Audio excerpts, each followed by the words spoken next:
Assalamualaikum warahmatullahi wabarakatuh. Perkenalkan, nama saya Aulia Dina Putrandani. Saya mahasiswi Fakultas Ekonomi dan Bisnis jurusan Manajemen Universitas Mercubuana Jakarta. Pada kesempatan kali ini saya akan membahas mengenai maraknya penggunaan bahasa pergaulan. Dalam kehidupan sehari-hari, manusia tidak terlepas dari pemakaian bahasa. Dengan bahasa, seseorang dapat mengungkapkan ide, gagasan, pikiran, dan keinginan dalam menyampaikan pendapat atau informasi. Bahasa berperan meliputi segala aspek kehidupan manusia, termasuk salah satu peran tersebut adalah untuk memperlancar proses sosial manusia. Pengertian bahasa secara umum dapat didefinisikan sebagai lambang, serta pengertian bahasa menurut istilah adalah alat komunikasi yang berupa sistem lambang yang dihasilkan oleh alat ucap pada manusia. Sebagai masyarakat Indonesia, tentunya kita menggunakan bahasa Indonesia sebagai bahasa nasional yang berfungsi sebagai alat komunikasi yang mempunyai peran sebagai penyampai informasi. Namun, pemakaian bahasa Indonesia dalam kehidupan sehari-hari mulai bergeser, digantikan oleh pemakaian bahasa anak remaja atau yang dikenal dengan bahasa gaul. Di Indonesia saat ini banyak yang menggunakan bahasa asing atau bahasa gaul dalam bahasa sehari-hari. Banyaknya penggunaan bahasa gaul dalam bahasa sehari-hari tidaklah menghilangkan penggunaan bahasa Indonesia, melainkan makna dan penggunaan bahasa Indonesia yang baik, sopan, dan santun dalam kehidupan sehari-hari menjadi kabur. Para remaja menggunakan bahasa gaul ini dalam ragam lisan dan ragam tulis, atau juga dalam ragam berbahasa dengan menggunakan media tertentu, misalnya berkomunikasi dalam jejaring sosial. Penggunaan kosakata bahasa gaul di jejaring sosial terus berkembang dan berganti mengikuti tren. Pada kesempatan kali ini, saya akan membahas lebih dalam mengenai yang pertama, apa itu bahasa gaul? Yang kedua, fenomena apa saja yang terjadi dalam penggunaan bahasa gaul? Yang ketiga, ciri-ciri bahasa gaul. Yang keempat, faktor yang mendukung maraknya penggunaan bahasa gaul. Yang kelima, pengaruh dari penggunaan bahasa gaul. Dan yang terakhir, dampak dari penggunaan bahasa gaul.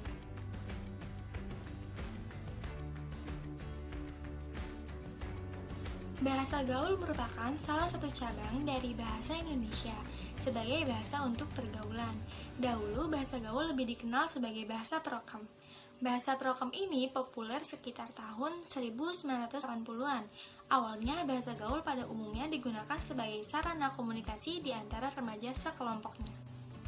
Bahasa gaul adalah sejumlah kata atau istilah yang mempunyai arti yang khusus, unik, menyimpang, atau bahkan bertentangan dengan arti yang lazim ketika digunakan oleh orang-orang dari subkultur tertentu. Bahasa gaul sangat berbeda dengan bahasa Indonesia yang baik dan benar. Ragam ini cenderung memilih ragam santai sehingga tidak terlalu baku atau kaku. Ketidakbakuan tersebut tercermin dalam kosakata, struktur, kalimat, dan innotasi.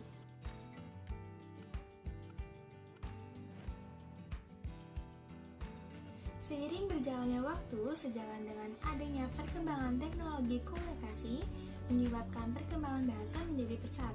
Selain perkembangan teknologi komunikasi ini mendorong perkembangan bahasa, namun juga menimbulkan masalah mengenai keberadaan bahasa Indonesia yang baik dan benar. Hal ini didukung dengan mulai munculnya situs jejaring sosial di dunia maya yang digunakan oleh masyarakat. Penggunaan jejaring sosial ini memudahkan seseorang dalam mengetahui perkembangan bahasa yang ada. Saat ini penggunaan bahasa Indonesia yang baik dan benar dalam kehidupan sehari-hari sudah mulai bergeser digantikan oleh bahasa gaul. Bahasa gaul jika digunakan dalam situasi non-formal akan dapat dipahami, namun sangat tidak tepat jika penggunaan bahasa gaul ini digunakan dalam situasi yang formal. Bahasa gaul banyak digunakan oleh kalangan remaja. Banyaknya penggunaan bahasa gaul oleh remaja dipicu oleh gengsi dalam diri mereka karena jika tidak mengetahuinya, mengerti, dan menggunakan bahasa gaul, maka remaja tersebut akan dianggap ketinggalan zaman oleh remaja lain.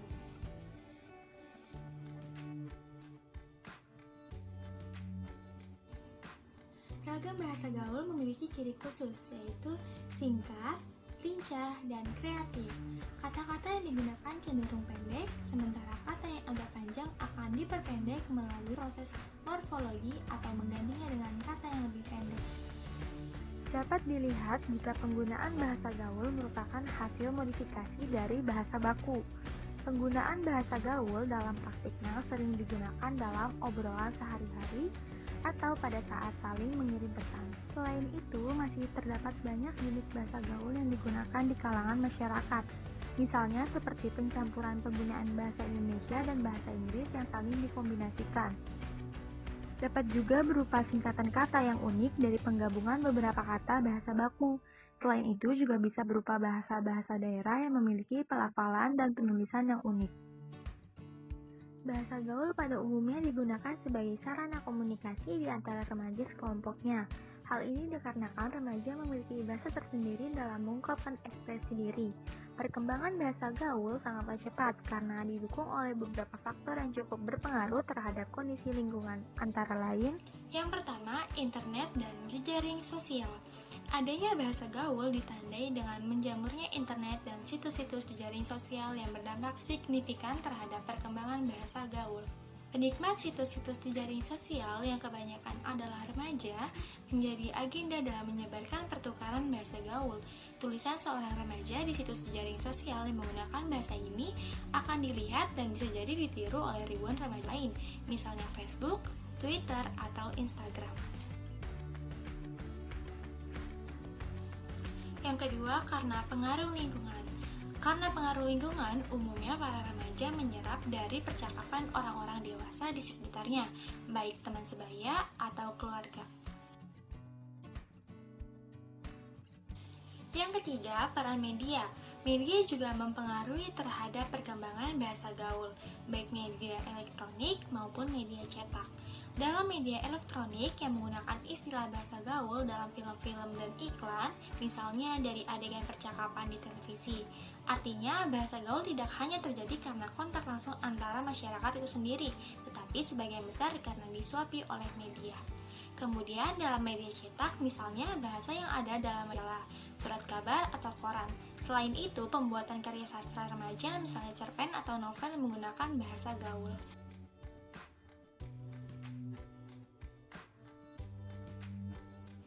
Dewasa ini, masyarakat sudah banyak yang memakai bahasa gaul, dan parahnya lagi, generasi muda Indonesia juga tidak terlepas dari pemakaian bahasa gaul ini. Bahkan, generasi muda inilah yang banyak menggunakan bahasa gaul daripada bahasa Indonesia. Untuk menghindari pemakaian bahasa gaul yang sangat luas di masyarakat, seharusnya kita menanamkan kecintaan dalam diri generasi bangsa terhadap bahasa Indonesia sebagai bahasa nasional. Seiring dengan munculnya bahasa gaul dalam masyarakat, banyak sekali pengaruh yang ditimbulkan oleh bahasa gaul terhadap perkembangan bahasa Indonesia sebagai identitas bangsa. Antara lain, yang pertama, eksistensi bahasa Indonesia terancam tersingkirkan oleh bahasa gaul. Pengaruh arus globalisasi dalam identitas bangsa tercermin pada perilaku masyarakat yang mulai meninggalkan bahasa Indonesia yang baik dan benar. Dalam kondisi demikian, diperlukan pembinaan dan pemupukan sejak dini kepada generasi muda agar mereka tidak meninggalkan bahasa Indonesia. Karena pengaruh arus globalisasi dalam identitas bangsa tercermin pada perilaku masyarakat yang mulai meninggalkan bahasa Indonesia dan terbiasa menggunakan bahasa gaul. Yang kedua, menurunnya derajat bahasa Indonesia. Karena bahasa gaul yang begitu mudah untuk digunakan dalam berkomunikasi, maka masyarakat lebih memilih untuk menggunakan bahasa gaul sebagai bahasa sehari-hari, sehingga bahasa Indonesia semakin pudar bahkan dianggap kuno di mata masyarakat, dan juga menyebabkan turunnya derajat bahasa Indonesia. Yang ketiga, menyebabkan punahnya bahasa Indonesia. Penggunaan bahasa gaul yang semakin marak di kalangan remaja merupakan sinyal ancaman yang sangat serius terhadap bahasa Indonesia dan pertanda semakin buruknya kemampuan berbahasa dalam kehidupan sehari-hari. Sehingga tidak dapat dipungkiri suatu saat bahasa Indonesia bisa hilang karena tergeser oleh bahasa gaul di masa yang akan datang.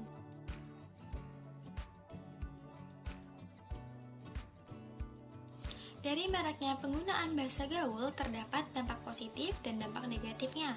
Dampak positif dengan digunakannya bahasa gaul adalah masyarakat menjadi lebih kreatif, terlepas dari pengganggu atau tidaknya bahasa gaul tersebut. Tidak ada salahnya kita menikmati tiap perubahan atau inovasi bahasa yang muncul. Asalkan dipakai pada situasi yang tepat, media yang tepat, dan komunikan yang tepat. Dampak negatif penggunaan bahasa gaul dapat mempersulit penggunaan bahasa Indonesia dengan baik dan benar.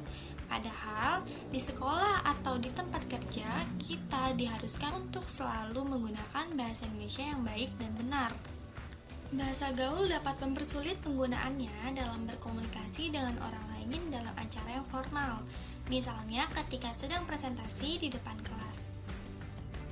Dari materi yang telah dipaparkan, dapat ditarik kesimpulan bahwa banyaknya masyarakat Indonesia yang menggunakan bahasa gaul dalam komunikasinya sehari-hari ini merupakan penyimpangan dari penggunaan bahasa Indonesia yang baik dan benar. Dampak dari pembangunan dan perkembangan zaman atau modernisasi di mana segala hal yang ada di lingkungan kita harus selalu up to date.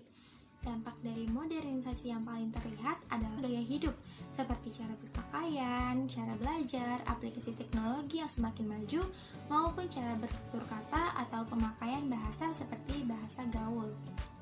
Hal ini dapat menghambat pertumbuhan dan perkembangan bahasa Indonesia karena kurangnya kesadaran untuk mencintai dan menggunakan bahasa Indonesia yang baik dan benar di negeri sendiri, sehingga akan berdampak lunturnya atau hilangnya bahasa Indonesia dalam masyarakat, terutama di kalangan remaja. Sehubungan dengan semakin maraknya penggunaan bahasa gaul yang digunakan oleh sebagian masyarakat modern, perlu adanya tindakan dari semua pihak yang peduli terhadap eksistensi bahasa Indonesia yang merupakan bahasa nasional, bahasa persatuan, dan bahasa pengantar dalam dunia pendidikan.